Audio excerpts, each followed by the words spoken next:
90% of mainstream investor portfolios are sitting on a live grenade, and Wall Street is hiding that the pin has already been pulled.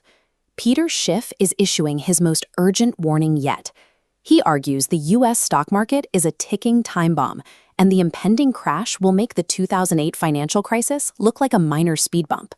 Schiff predicts we are facing a catastrophic sovereign debt crisis, one with the potential to destroy the purchasing power of the U.S. dollar entirely.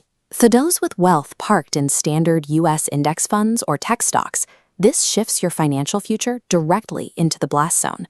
On the surface, the economy appears resilient. Major stock indices are hitting historic highs, and 401ks are growing. But this raises a question. If the foundation is so sound, why are central banks and smart money currently hoarding gold at record prices? The Shiller-Cape ratio is hitting 40, more than double its historical average, matching the dot-com bubble burst. Zooming out reveals the true weight on these valuations.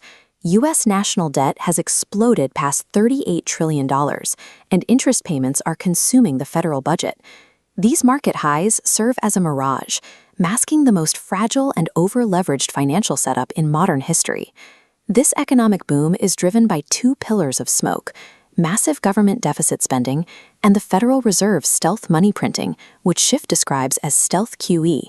For decades, U.S. Treasury bonds were the foundation of the global financial system, but that foundation is cracking. Major banks hold catastrophic unrealized losses on those bonds. To keep the system liquid, the Fed is forced to buy tens of billions every month. This creates an impossible choice for the Federal Reserve. Cutting interest rates to save the banks would likely cause inflation to explode. Keeping them high risks total insolvency for the banking sector. With no politically viable escape route, the current trajectory points toward a significant systemic repricing of assets as the debt load becomes unsustainable. Many investors assume that a heavy concentration in the AI revolution or cryptocurrency will protect them from a broader market collapse. Current market psychology mirrors the period leading up to the 1999 dot-com bubble. Back then, investors also believed this time was different because of a new revolutionary technology. While artificial intelligence is a real and transformative technology, historical patterns show that revolutionary tech does not prevent a fundamentally overvalued stock from collapsing. Global market gains are now heavily concentrated in just a few Magnificent Seven tech giants. This means a correction in just one of these companies can pull down an entire retirement portfolio.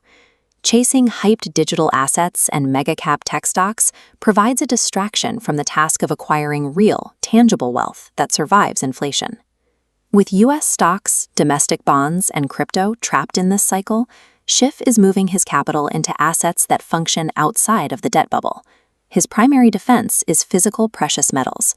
Schiff specifically targets silver, predicting a move toward the $100 mark as industrial demand collides with monetary panic. Gold and silver function as the ultimate safe haven and a direct hedge against a declining U.S. dollar.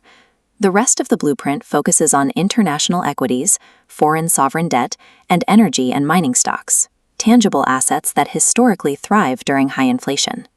This strategy positions a portfolio to gain value as the global financial system forces a massive repricing of real wealth. Schiff has been early on his bearish predictions before. Historically, betting against the innovation of the American economy over the long term has been a risky trade. The goal of an intelligent investor is not to panic, but to focus on diversification and protecting the downside before the volatility arrives. The general crowd stays at the party until the lights go out. By the time mainstream media admits a crash is underway, it is often too late to relocate capital.